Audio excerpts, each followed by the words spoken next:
അല്ല ഇന്നലെ ഇപ്പം എന്താ ഉണ്ടായത്? 300 എടുക്കും, 300 എടുക്കാൻ വേണ്ടിയിട്ടാണ് നിങ്ങൾ റെഡി ആയിട്ട് വരികയാണ് എന്നൊക്കെ പറഞ്ഞ് വന്ന ആൾക്കാർ എന്താ ഉണ്ടായത്? 200 എടുത്താ.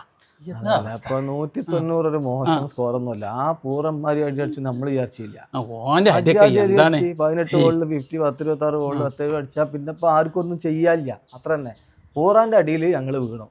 അല്ലാതെ വേറെ ഒന്നും പ്രശ്നമൊന്നുമില്ല. ഞങ്ങളെ ബൗളിങ്ങോ ബൗളിംഗ് ഠാക്കൂറിന്റെ ബൗളിംഗ് വലിയ പരാതിയല്ലോ. ഠാക്കൂറിനെ കൊണ്ട് ഫുള്ള് ഓവർ ചെയ്യിപ്പിക്കാത്ത ക്യാപ്റ്റൻ എന്നൊക്കെ ഇനി പറഞ്ഞിട്ടുണ്ട്. ഇപ്പൊ എന്താണ് ഫുള്ള് ഓവറാണ് ചെയ്യിപ്പിച്ച് നിങ്ങളെല്ലാരും വിക്കറ്റ് എടുത്തു. എന്താണ് മൂപ്പരെ കരിയർ ബെസ്റ്റ് ആണ്. മൂപ്പരെ ഇപ്പൊ ആരും എടുക്കാതെ അങ്ങനെ നിന്നീന്ന ഒരു മനുഷ്യനല്ലേ. അതാണ് പറഞ്ഞത്.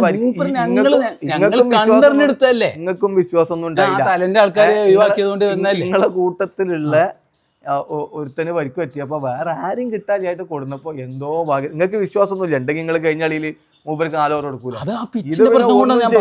ഇതൊന്നും ചെയ്യാനില്ല എന്നുള്ളതാണ്. മൂപ്പർക്ക് അഡ്വാൻറ്റേജ് കിട്ടുന്നുള്ള സ്ഥലത്ത് മൂപ്പരെ കൊണ്ട് ഫുൾ ഓവർ ചെയ്യിപ്പിച്ചു. നിങ്ങളെ എന്താണ് പൂർണ്ണമായിട്ടും തകർത്തു. മൂപ്പരാണ് സ്റ്റാർ. എന്തൊരു ബൗളിംഗ് ആണ്. പിന്നെ നിങ്ങളെ ഒരു സെഞ്ചുറി വീരനൊക്കെ ഉണ്ടായിരുന്നു. എന്താ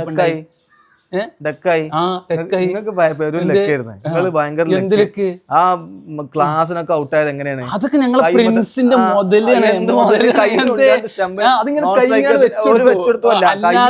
അല്ലാതെ ക്ലാസ്സിനെ ഔട്ടാക്കാൻ കഴിയണില്ല. കൊറേ നോക്കി അപ്പൊ ഇങ്ങനെ ഔട്ടാക്കി.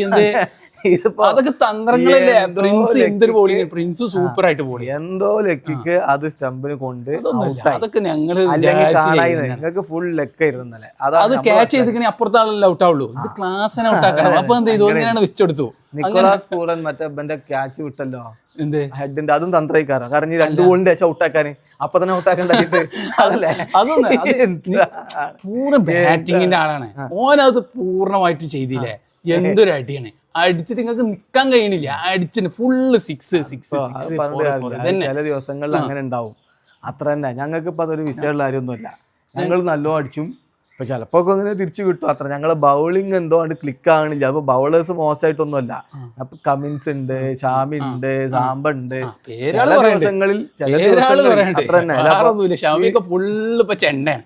ഫുള്ളടിയാണ്. അതിപ്പോ ഒന്നും പറഞ്ഞിട്ട് കാര്യമില്ല. മുപ്പര് ആ പരിക്കുന്നങ്ങോട്ട് വന്നിട്ടല്ലോ. എന്തിനാണ് ഇമ്പാക്ട് സബ്ബാക്കി അത് സാമ്പാന്നൊക്കെ പറഞ്ഞാൽ ഞങ്ങള് മൈറ്റി ഓസിന്റെ ആൾക്കാരല്ലേ. Cummins mighty ഓസിന്റെ മോശക്കാരാണ്. മൈറ്റിത്തരം കണ്ടില്ലല്ലോ. ചില ദിവസങ്ങളിൽ അങ്ങനെ സംഭവിക്കുന്നു. അത്രേ ഉള്ളൂ. മൂപ്പര് മൈറ്റിത്തരം കാണിച്ചാൽ വേണ്ടി കമ്മീസ് 3 ബോളിൽ 3 6 അടിച്ച് ഇങ്ങനെ നിൽക്കുക. അതാണ് മൈറ്റിത്തരം. ഞങ്ങൾ ആവേശങ്ങളാണ് ഔട്ടാക്കി. അതാണ് ഞാൻ പറഞ്ഞത്. എന്ത് ഞങ്ങളുടെ ടീമിന്റെ ഒരു പ്രത്യേകത, എന്താ ഔട്ടാലും ഞങ്ങളെ ഫിലോസഫി വിട്ട് അനികേതൊക്കെ അമ്മമാര് അത് പറഞ്ഞില്ല. അത് ചില ദിവസങ്ങളിൽ ആ ചെങ്ങായി ഇങ്ങനെ അടിച്ചെന്ന് പറയും വിചാരിച്ചാ ഓ അടിക്കലുണ്ട് ഇമ്മാരിയായിട്ട് ചിലപ്പോ മാർഷിന്റെ അടി. പിന്നെന്താ ആർസിന്റെ അടി പിന്നെ കാര്യമൊന്നുമില്ല. അതിപ്പോ എല്ലാവരും അടിച്ച 30 ബോളിൽ 50 നോർമൽ. അത് നോർമൽ. ഇയാള് അതുകൊണ്ടൊന്നുമല്ലല്ലോ തോറ്റേ. ഇയാൾ ഇമ്മാരി ബാധ കയറി പോലെ അടിച്ചിട്ടല്ലേ തോറ്റത്.